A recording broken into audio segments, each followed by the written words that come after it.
that to coach. Dave, what's this period like right now? I mean, you're trying to get ready for a bowl game. You're trying to keep your players. You're trying to look for players. Has it ever been this busy for you at this time of the year? No, I think you hit December and you get right into the roster management retention piece, and then you have your signing day. So you're recruiting your high school guys to sign, and you used to be on the road doing that. You're doing that from your offices now. And then signing day ends, and now you're okay. Here's the guys that are coming back. Here's the guys that are going in the portal, and now you start recruiting the portal. And so you're going through that piece, and 6,300 guys, to look at. It's a lot of film. And then you're getting ready for a bowl game, so you're starting to game plan your opponent, for us ECU, and building out your practices, your calendar. By the way, the guys are in finals and did a great job. Really proud of our team. We had 71 guys over a 3.0 this semester, which is a record. So really proud of them, and thankful to Ashley and her team and our academic center. And by the way, you also have your kids home and your wife if you're married, and you're trying to have family time, right? So you're balancing a lot. And in some cases like ours, there's staff openings, and so you're behind the scenes either interviewing people or talking to guys on your staff. So there's a lot. It's multitasking at its finest right now, and I'm looking forward to just getting to the bowl, to be honest, and coaching. It'll be fun just to get there and be a part of that with the families, the coaches, the players, and get into that competition. Roster retention, you mentioned you guys are able to be pretty successful in keeping a lot of people around. What kind of went into that from your point of view to be able to keep the amount of guys you did?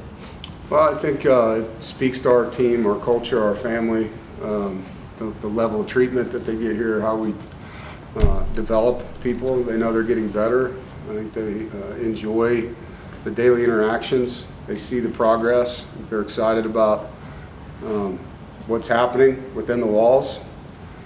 And there's trust, and I think when you don't have those things, that's when you see, and I will say this, the portal is good for some guys. It is. I think it's great when a guy's been on your team for 3 or 4 years, he's graduated, he's not playing, and he wants to get on the field in his last year, yeah, let's try to help you do that. And so there are positives to it as well. I think the biggest issue, and it's been well said by a lot of coaches, is the timing of this with the bowl games and how it's impacting teams' abilities to field a team in some cases, but to have it too deep in other cases.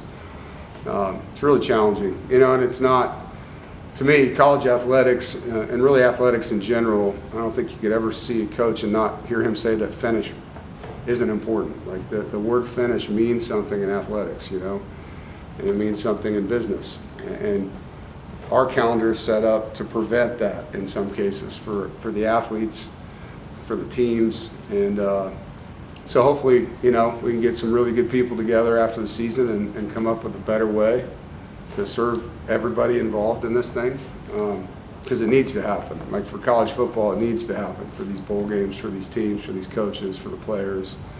They need to have a calendar that, to me, allows finish, and you see it in the NFL. I mean, their teams are together until their seasons are over. Their coaches are together until their seasons are over, I know it's a different calendar because they don't have academics involved, but there are ways to be, smart about serving the season, and I think that's really important for these athletes to be in a model that does that. They did adjust the December calendar slightly by moving signing day up. What impact do you think that had, if any? None. Yeah, I don't think it impacted us at all. I mean, it may have with other teams that dropped kids before the portal. We don't do that.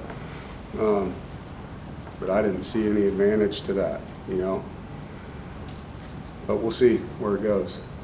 What are the thoughts on the JUCO rule? Yeah, I haven't had a lot of time to process it. I'm happy for the guys on our team that get a benefit from that. Obviously, there's going to be a lot of questions. As you know, every decision has unintended consequences as well, and I haven't seen what those are yet. But there's guys on our team that are from junior colleges that are excited today. They know they have another year or two of eligibility to finish a degree, to start a master's, to play with their brothers, and have the option of moving on to the NFL or staying for an extra year or two. Dave, how important is it to finish off this year with the win and get that good taste in your mouth and Yeah. heading towards next year? Yeah, it's really important. It's been a long time, and we started off here with a bunch of bowl wins, and it's just, and then we had a bunch of one-possession bowl losses with a lot of players, good players. Some didn't play in games, and like last year K-State game, I mean, there was 45 guys between the two teams that didn't play. When you look at how many guys were in the portal and injured and so on. So I think the bowl dynamic has changed a lot. And so to answer your question, I want to be on that stage. There's no question about it. It's not about the opponent. It's not. It's about winning a bowl game. And it helps momentum, but to me it's more about closure, for the season that you were just in and finishing it with an exclamation point. I know that this is a time where players get to shine that might not earlier in the season. You mentioned a couple of players the last week that stood out. Are there any this week that kind of stood out? I've been impressed. Josh Alexander on defense has gotten a lot of reps because we've rested some guys, and he's really gotten better. Jonathan Paylor's gotten a lot better. He's been an athlete the whole time, but you can see the improvement in his route running and his ball catching. He's always been fast, super competitive. But those two things have been fun to watch, for us to see that. And a guy that's taken reps all year that's gotten a lot better, Lex Thomas. I mean, I said this after or before UNC. I thought it was his best week of practice, and he's continuing, to get better. And so that's what's so important about the bowl for the team, is the visual for the coaches to see where these guys are at, and then to be able to provide really honest feedback going into the offseason for them. Is this a time, too, where CJ can really continue to stamp his mark on the team as this is my team? Oh, he's been doing that. Okay. I mean, that doesn't change your quarterback, and obviously his confidence just grows as he plays more and more. But that's been happening for a while, yeah. What's the process been like to get to know, you don't have to say any specific players, but to get to know some players who maybe a week ago you didn't know exist, but that's the calendar Talking about that you would visitors? force with. Talking about like transfers? Yeah, just, the speed dating nature of Yeah. adding players late in the process. Yeah, it's tough. I mean, we've had, I don't know how many, but over 10, in the last 2 weeks come through here, and they're not high school visits where they're there for 48 hours. They're literally going from school to school to school because their window's tight too. And so you may get them for 24 hours, 36, at the most 48, and you're doing as much as you can before they get here. So know that too, like you're calling people that know them and trying to get as much detail about these guys as you can. Because the last thing for them we want is for it not to fit either. I mean, I don't want to bring a guy here and he doesn't fit our culture. Like, that's not good for him. And so we're trying to figure that out. Who is this guy? How's he wired?